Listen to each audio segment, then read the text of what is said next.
ये कहानी है राजापुर गांव की, जो घने जंगलों के बीच बसा हुआ है। उस गांव में सन्नाटा इतना गहरा था कि सूखे पत्तों के गिरने की आवाज भी किसी के कदमों की आहट जैसी लगती थी। आसमान के बादल चांद को निगल चुके थे और चारों तरफ बस काला घना अंधेरा।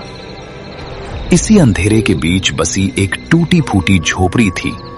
उस झोपड़ी में रामू, उसकी पत्नी लीला और उनका बेटा मोनू, जो जिंदगी से जूझ रहा था और उस पे मौत का साया मंडरा रहा था। झोपड़ी के बाहर लगे पुराने बरगद के पेड़ पर एक उल्लू जोर जोर से रो रहा था। खिड़कियां हवा के थपेड़ों से बार बार चूं चूं की आवाज कर रही थीं। बिस्तर पर पड़ा मोनू पसीने से तरबतर हो रहा था। उसकी आंखें पूरी तरह लाल हो चुकी थीं और वो हवा में किसी अदृश्य चीज को देखकर कांप रहा था। माँ, पापा देखो, वो कोने में खड़ा मुझे बुला रहा है। मेरे शरीर में हजारों सुइयां चुभ रही हैं।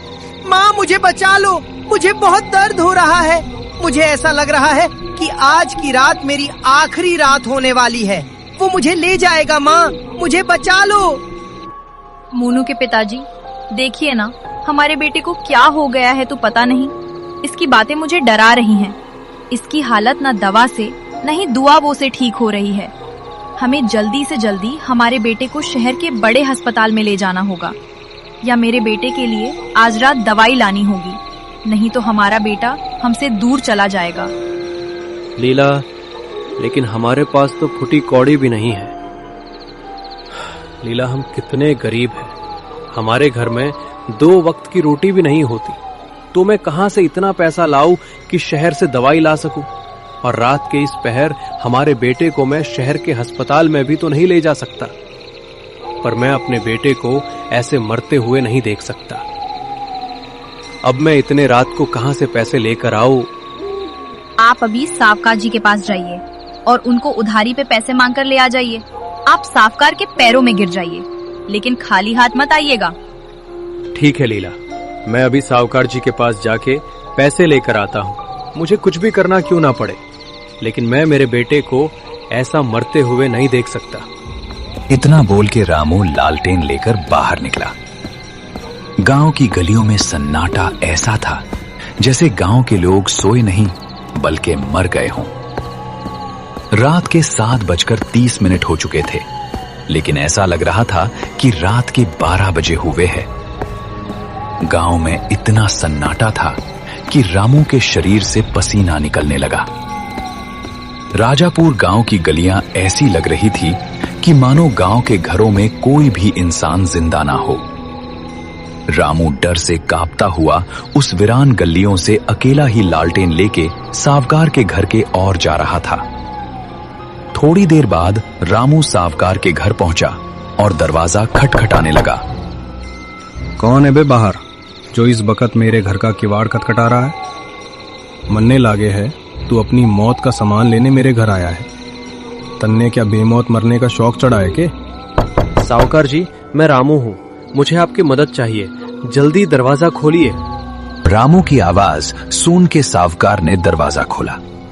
सामने रामू हाथ में लालटेन लेके खड़ा था और उसके पूरे शरीर से डर के मारे पसीना बह रहा था।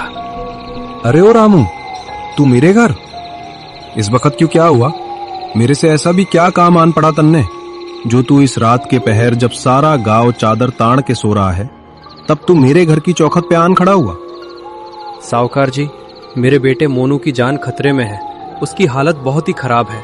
वो कुछ दिन से बहुत ही बीमार था, लेकिन आज उसकी तबीयत बहुत ही नाजुक है। मुझे मेरे बेटे के लिए शहर जाके दवाई लानी है, और दवाई लाने के लिए मेरे पास दवाई के लिए उतना पैसे नहीं है। तो मुझे कुछ दिन के लिए पैसे उधार दे दीजिए। मेरे बेटे के लिए मुझे शहर से कुछ दवाइयाँ लानी है। अबे जा, इस काली रात में मुर्दों को भी कफन नसीब कौनी होवे, और तन्ने उधारी चाहिए? भाग यहाँ से उल्टे पांव, ना तो अभी कुत्तों ने पीछे छोड़ दूंगा, सारा भूत उतर जावेगा तेरा। सावकार जी, मैं आपसे अपने बेटे के जान की भीख मांगता हूँ। मैं आपके पैर धोकर आपके पैरों का पानी पीऊंगा, लेकिन मुझे आज थोड़े उधारी पे पैसे दे दो। अगर आज आपने मुझे पैसे नहीं दिए तो मेरा बेटा मर जाएगा। तेरा छोरा मरता है तो मन्ने क्या, कि मन ने यहाँ कोई धर्मशाला खोल रखी है क्या, जो मैं सारे गांव के भूखे नंगों को पैसे बांटता फिरूं? ये गांव के लोग मेरे सगे संबंधी लागे हैं क्या, जो मैं सबकी मदद करता फिरूं? जल्दी रफू चक्कर हो ले यहाँ से, ना तो मरने से बुरा कोई ना होगा। सावकार की ये कड़वी बातें सुन के रामू दुखी मन से गांव के सुनसान गलियों से वापिस अपने घर लौट पड़ा। थोड़ी देर बाद फिर से रामू गांव के मुखिया जी के पास मदद मांगने उनके घर जाता है। जब रामू मुखिया जी के घर पर जाता है तो मुखिया जी खटिया पे सोए हुए थे। हे भगवान, अब मैं क्या करूं? मुखिया जी तो गहरी नींद में सोए हुए हैं। अब मैं मुखिया जी को नींद से कैसे उठाऊं? अगर मैंने मुखिया जी को रात को नींद से उठाया तो मुखिया जी मुझ पर गुस्सा करेंगे, लेकिन मुझे मुखिया जी को उठाना तो पड़ेगा ही। रामू डर डर के मुखिया जी के पास जाता है। मुखिया जी गहरी नींद में सोए थे। जब रामू मुखिया जी के पास जाता है और मुखिया जी को आवाज देने लगता है, मुखिया जी, वो मुखिया जी, जल्दी नींद से जागो, मेरे बेटे की तबीयत बहुत ही खराब है, मुझे थोड़े पैसों की जरूरत है। मुखिया जी, वो मुखिया जी। रामू की आवाज सुन के मुखिया नींद से उठ जाता है। जब मुखिया नींद से उठता है तो रामू को देखकर मुखिया गुस्से में रामू को कहता है, अबे ओए रामू, बावला हो गया है कि तू? मन ने क्यों जगा अबे? और तेरी हिम्मत कैसे हुई मेरे घर के भीतर पांव रखने की? मुखिया जी, मेरे बेटे की तबीयत बहुत ही ज्यादा खराब हो गई है। उसके लिए मुझे शहर जाके दवाई लानी है। अगर मैंने आज की आज दवाई नहीं लाई तो मेरा बेटा जिंदा नहीं बचेगा। अबे तो रामू, तेरे छोरे की तबीयत खराब है तो मन ने क्या करना है? तू मेरे घर पे क्यों आया ये बता पहले। मुखिया जी, मुझे कुछ दिन के लिए ब्याज पे थोड़े पैसे उधार चाहिए। थोड़े दिन बाद मैं आपके पैसे ब्याज के साथ आपके सारे पैसे एक एक करके मैं लौटा दूंगा। अबे ओए रामू, तू कतई पागल हो गया है के? जे तन्ने पैसे चाहिए थे तो तू दिन में क्यों ना आया? कोई आधी रात में पैसे मांगने आवे है के? जे तन्ने पैसे चाहिए तो कल आइए। रात में मैं किसी ने पैसे ना देता, समझा के ना? अब जल्दी फूट यहां से, मन ने सोना है। हताश होकर रामू मुखिया जी के घर से भी खाली हाथ घर लौटने लगा।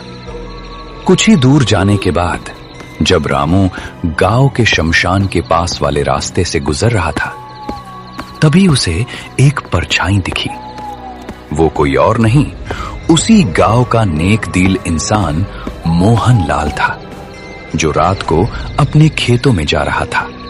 अरे रामू, इतनी रात को शमशान के रास्ते पे क्या कर रहे हो? सुना है तुम्हारा बेटा जिंदगी और मौत के बीच झूल रहा है। अरे मोहन लाल, अब तुमको क्या बताऊं? मेरे बेटा कुछ दिन से बहुत ही बीमार है, लेकिन आज रात उसकी तबीयत और भी ज्यादा खराब हो गई है। अगर मैंने उसके लिए शहर से दवाई नहीं लाई तो मेरा बेटा मर जाएगा। लेकिन मेरे पास उतना पैसा नहीं कि मैं अपने बेटे के लिए शहर से दवाई ला सकूं। इसीलिए मैं साहूकार और मुखिया जी के पास पैसों के लिए गया हुआ था, लेकिन उन दोनों ने मुझे पैसे देने से मना कर दिया। इसीलिए मैं दुखी मन से घर लौट रहा हूं। रामू, तुम टेंशन मत लो, मेरे पास थोड़े पैसे हैं, वो मैं तुझे दूंगा। चलो मेरे घर में अभी तुमको पैसे दे। तभी रामू और मोहनलाल रास्ते से निकल पड़े। कुछ देर में दोनों मोहनलाल के घर पहुंचे। रामू, अभी मेरे पास इतने ही रुपए हैं, ये पैसे लेकर तुम अपने बच्चे के लिए शहर से कुछ दवाई लेकर आ जाओ। धन्यवाद मोहनलाल, तुमने मुझे सही समय पे पैसे दिए। मैं तुम्हारा ये एहसान जिंदगी भर नहीं भूलूंगा। रामू ने मोहनलाल से पैसे लिए और अपने घर की ओर निकल पड़ा। थोड़ी देर बाद रामू अपने घर लौट आता है। क्या हुआ जी, पैसों का इंतजाम हुआ क्या? साहूकार जी ने पैसे दिए ना? लीला, पैसों का इंतजाम तो हुआ, लेकिन पैसे मुझे ना साहूकार ने दिए ना ही मुखिया जी ने। उन्होंने तो मुझे घर से निकाल दिया। ये क्या बोल रहे हो आप? अगर साहूकार ने और मुखिया जी ने आपको पैसे नहीं दिए तो फिर आपके पास पैसे कहाँ से आए? किसने आपको पैसे दिए? लीला, भगवान किसी भी रूप में आके मजबूर इंसान की मदद करता है। इस बार हमारी मदद करने भगवान हमारे गांव के मोहनलाल के रूप में आया था। मुझे मोहनलाल ने ही पैसे दिए। देखो, इस दुनिया में कितने पाखंडी लोग रहते हैं। जिसके पास पैसों की बारिश होती है, जैसे सावकार और मुखिया जैसे लोग। उनके पास पैसों की कोई कमी नहीं है, इसके बावजूद भी उन्होंने हमारी मदद नहीं की। और दूसरी तरफ जिस इंसान के पास ज्यादा पैसे नहीं हैं, जैसे मोहनलाल, एक गरीब इंसान, उसने हमारी मजबूरी देख के हमारी पैसों की मदद की। मोहनलाल का भगवान सब ठीक करेगा। लीला, मैं अभी शहर जाने के लिए निकल जाता हूँ। अभी रात के 7:30 ही हुए हैं। मैं अभी शहर जाता हूँ और 10 बजे तक दवाई लेके घर लौट आता हूँ। तुम मोनू का ध्यान रखना। लेकिन मोनू के पिताजी, अभी तो रात हो गई है और आप अभी शहर जाओगे तो आपको आने में बहुत समय लगेगा। अब तो आपको कोई बस या ऑटो भी नहीं मिलेगा। लीला, अगर मुझे ऑटो या बस नहीं मिली तो मैं चलकर ही शहर चला जाऊंगा, लेकिन मैं मेरे बेटे के लिए आज रात दवाई लेकर ही आऊंगा। लीला, मोनू का ध्यान रखना। मैं जल्दी शहर जाता हूँ और दवाई लेके आता हूँ। जब मोनू को दवाई खिलाएंगे तो हमारा बेटा जल्दी ठीक हो जाएगा। मोनू के पिताजी, आप जल्दी शहर से लौट आना। मोनू की तबीयत और भी ज्यादा खराब हो गई है। लीला की बातें सुन के रामू रात को ही उस अंधेरे गलियों से शहर जाने के लिए निकल पड़ता है। जब रामू गांव के बस स्टैंड पे पहुंचा तो वहां कोई भी बस या ऑटो नहीं था। रामू बहुत देर से बस स्टैंड पे बस का इंतजार करके थक चुका था, लेकिन उसको कोई भी बस या ऑटो शहर जाने के लिए नहीं मिल रहा था। इधर उधर से उल्लुओं की, जंगली जानवरों की डरा देने वाली आवाजें आ रही थी। ये सब देख के रामू के होश उड़ने लगते हैं। तभी अचानक सामने से एक ऑटो आते हुए दिखा। जब ऑटो बस स्टैंड पे रुका तो रामू ने ऑटो वाले से कहा, ऑटो वाले भाई साहब, क्या आपका ऑटो शहर की तरफ जा रहा है? अगर आप शहर की तरफ जा रहे हो तो मुझे आने दो, मुझे जल्दी शहर पहुंचना है। क्या मैं आपके ऑटो में शहर तक आ सकता हूँ? क्यों नहीं भाई, मैं शहर के रास्ते से ही जा रहा हूँ, लेकिन मैं शहर के नजदीक ही जा रहा हूँ। अगर तुम्हें कोई प्रॉब्लम नहीं है तो तुम मेरे ऑटो में आ सकते हो। ठीक है भाई, आपका ऑटो जहां तक जाएगा वहां तक मुझे आने दो, बाद में मैं वहां से चलकर चला जाऊंगा। रामू ऑटो में बैठ गया और ऑटो शहर के रास्ते से निकल पड़ा। ऑटो घने जंगल के रास्ते से चल रहा था। रास्ता इतना सुनसान था कि उस रास्ते पे कोई भी आता जाता दिखाई नहीं दे रहा था। सिर्फ उस रास्ते से किसी के रोने की और जंगली जानवरों की आवाजें सुनाई दे रही थी। रात के लगभग 8 बज चुके थे। रात का अंधेरा इतना गहरा हो चुका था कि ऑटो की हेडलाइट भी काम नहीं कर रही थी। थोड़ी देर बाद ऑटो उस भयानक जंगल के रास्ते से निकलकर शहर के रास्ते पे आ चुका था। अब जो आवाजें आ रही थी वो भी आनी बंद हो गई थी। कुछ ही घंटों बाद ऑटो शहर के नजदीक वाले बस स्टॉप पे पहुंच जाता है। ये लो भाई, आ गया तुम्हारा स्टॉप।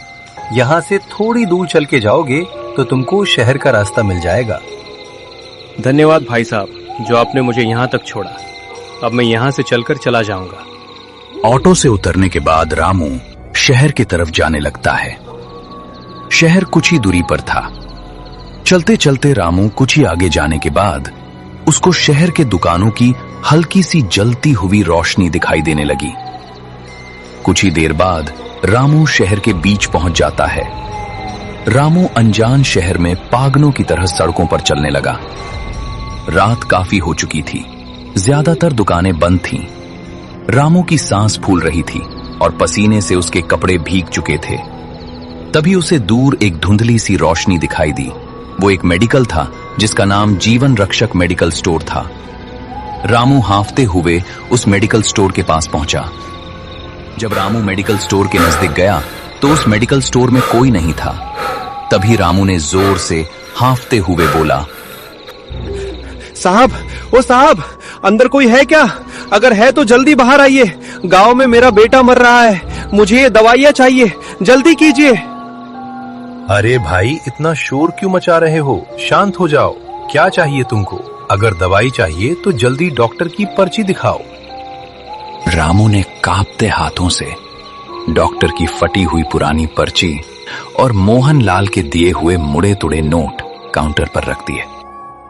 केमिस्ट ने पर्ची देखी और फिर रामू की हालत। रामू की आंखों में बेबसी और उम्मीद दोनों साफ दिख रही थीं। भाई ये दवाइयां तो मिल जाएंगी, लेकिन इसमें से जो एक दवाई है वो बहुत महंगी है। क्या तुम्हारे पास इतने पैसे हैं जो तुम ये दवाई खरीद सको? साहब, मेरे पास तो 700 रुपए ही है। मैं बहुत गरीब हूँ। घर में मेरा बेटा बहुत ही बीमार है। वो जिंदगी और मौत से झुल रहा है। अगर अभी मैंने मेरे बेटे को दवाई नहीं पिलाई तो मेरा बेटा मर जाएगा। मेरे पे दया करो साहब, आपका भगवान भला करेगा। बस मेरे बेटे को बचा लीजिए। मैं कल मजदूरी करके आपके बाकी बचे पैसे चुका दूंगा, पर आज मुझे खाली हाथ मत भेजना। ठीक है भाई, तुम्हारी ममता देखकर मेरा दिल पिघल गया है। पैसे रहने दो, जितने हैं उतने ही दे दो। ये लो दवाइयां। इस दवाई को तुरंत ले जाओ और अपने बेटे को जल्दी घर जाके ये दवाई पिला दो। ध्यान रहे, समय बहुत कम है। आपका बहुत उपकार है साहब, भगवान आपको सदा खुश रखे। दवाइयां मिलते ही रामू के शरीर में जैसे बिजली दौड़ गई। उसने दवाई के थैली को अपने हाथ में लिया और बिना पीछे मुड़े वापस उस घने जंगल के रास्ते की ओर भागने लगा, जहां मौत उसका इंतजार कर रही थी। शहर की सीमा खत्म होते ही रामू ने उस घने जंगल के रास्ते पर कदम रखा जो राजापुर की ओर जाता था। रात के 12 बज चुके थे। चारों तरफ इतना घना अंधेरा था कि हाथ को हाथ नहीं सूझ रहा था। गीदड़ों के रोने की आवाजें और पेड़ों की सरसराहट रामू के कलेजे को चीर रही थीं। रामू ने कसकर दवाइयों की थैली अपने हाथ में पकड़ी और बिना डरे उस भयानक डरावने जंगल के रास्ते से जाने लगा। उसके मन में बस एक ही बात चल रही थी, मोनू, बस थोड़ा और रुक जा बेटा, तेरा बाप दवाई लेकर आ रहा है। हे ईश्वर, बस आज की रात हिम्मत देना। जंगल बहुत डरावना लग रहा है, पर मेरे बेटे की जान से बड़ा कोई डर नहीं। अचानक रामू को महसूस हुआ कि उसके पीछे कोई चल रहा है। वो रुका तो आवाज बंद हो गई। वो जैसे ही आगे बढ़ा, पुच पुच, किसी के कीचड़ में चलने की आवाज फिर से आने लगी। अचानक हवा बर्फ जैसी ठंडी हो गई और उसे एक अजीब सी सड़न की बदबू आने लगी। कौन है? कौन है वहां? क्या वहां कोई है क्या? अगर कोई है तो मैं डरने वाला नहीं हूं। सीधे से मेरे सामने आ जाओ, नहीं तो मुझसे बुरा कोई नहीं होगा। तभी उसने अपने सामने देखा कि रास्ते के बीचों बीच एक बड़ा सा साया खड़ा था। वो बहुत लंबा था। उसके हाथ घुटनों से नीचे लटक रहे थे और उसकी आंखें अंगारों की तरह दहक रही थीं। वो साया धीरे धीरे रामू की तरफ बढ़ने लगा। रामू के पैर जमीन में धंस गए। वो चिल्लाना चाहता था, पर उसकी आवाज हलक में ही फंस गई। वो साया जैसे ही रामू पर झपटने वाला था, तभी पीछे से एक कड़क आवाज गूंजी। ठहर जा अदमखोर साया, रुक जाओ। इस बेगुनाह का रास्ता रोकने की जुर्रत मत कर। इस गरीब इंसान को जाने दो। रामू ने पीछे मुड़कर देखा तो रामू को एक जटाधारी साधु बाबा हाथ में एक लकड़ी लिए खड़े थे। उनके चेहरे पर एक दिव्य तेज था। साधु बाबा ने अपने हाथ में जो लकड़ी थी वो ऊपर उठाई और कुछ मंत्र पढ़कर उस लकड़ी को उस साए की तरफ फेंकी। जैसे ही वो लकड़ी उस साए के पास जा गिरी, वैसे ही एक जोरदार चीख के साथ वो साया धूल में तब्दील होकर गायब हो गया। धन्यवाद बाबा, अगर आज आप ना होते तो मैं जिंदा नहीं होता। आपने मेरी जान बचा ली। मैं अपने बीमार बेटे के लिए दवाई लेकर गांव जा रहा था। उस शैतान ने मुझे घेर लिया था। बेटा, इस जंगल का रास्ता अभी शपीत है। यहाँ भटकती आत्माएं कमजोर मन वालों को शिकार बनाती हैं, पर तेरी पितृ भक्ति और निस्वार्थ प्रेम ने तुझे बचा लिया। घबरा मत बेटा, मैं तुझे तेरे गांव की सीमा तक छोड़ देता हूं। साधु बाबा रामू के आगे आगे चलने लगे। उनके पास होने से जंगल का वो डरावना सन्नाटा अब शांति में बदल गया था। जंगली जानवरों की आवाजें भी शांत हो गईं। रास्ता जैसे खुद ब खुद छोटा होने लगा। कुछ ही समय में राजापुर गांव की सीमा दिखाई देने लगी। जा बेटा, तुम्हारा गांव आ गया है। अब तेरा मार्ग सुरक्षित है। तेरा बेटा ठीक हो जाएगा। मेरा आशीर्वाद तुम्हारे साथ है। पर याद रखना, इंसानियत से बड़ी कोई दवा नहीं और साहस से बड़ा कोई मंत्र नहीं। आपका बहुत बहुत धन्यवाद बाबा। मैं गांव पहुंच गया हूँ। लीला, ये ले दवाई। आज साक्षात महादेव ने मेरी रक्षा की है। अब हमारे मोनू को कुछ नहीं होगा। रामू ने तुरंत मोनू को दवाई पिलाई। जैसे ही मोनू को दवाई पिलाई, वैसे ही मोनू ठीक होने लगा। कुछ ही घंटों में मोनू का शरीर ठंडा पड़ने लगा और उसकी लाल आंखें सामान्य होने लगी। सुबह की पहली किरण के साथ ही मोनू ने अपनी आंखें खोली और अपनी मां को पुकारा। राजापुर के उस अभिशप्त मार्ग पर रामू की जीत हुई थी। अंधेरे पर रोशनी की और मौत पर जीवन की। रामू, मन्ने माफ कर दे भाई। रात हमने जो तेरे साथ किया वो इंसानियत पे कलंक था। मन्ने कतई अंदाजा ना था कि तू अपने छोरे खातिर अपनी जान हथेली पे रख के उस श्रापित जंगल के रास्ते शहर चला जाएगा। रामू भाई, मन्ने भी तन्ने बहुत खरी खोटी सुनाई। मन्ने लगा तू बस पैसे हड़पने आया है, पर आज तेरी इस हिम्मत ने हमारी आंखें खोल दी। मुखिया जी, साहूकार जी, पैसे और दवाई से बड़ा तो वो इंसानियत का रिश्ता है जो मुझे कल रात मोहनलाल भाई और उस साधु बाबा में दिखा। जब इंसान के पास कुछ नहीं होता, तब उसका साहस ही उसकी सबसे बड़ी दौलत होती है। रामू ने ऊपर आसमान की ओर देखा, जैसे वो उन साधु बाबा को शुक्रिया कह रहा हो। हवा के एक ठंडे झोंके ने उसे छुआ, मानो बाबा कह रहे हों, कल्याण हो बेटा। राजापुर का वो खौफनाक रास्ता अब एक नई उम्मीद का रास्ता बन चुका था। कैसी लगी दोस्तों ये कहानी? अगर अच्छी लगी हो तो मेरे इस चैनल को सब्सक्राइब कर दो और इस वीडियो को लाइक जरूर कर देना, ताकि ऐसे ही सिख देने वाली हॉरर वीडियो मैं आपके लिए लाता रहूंगा।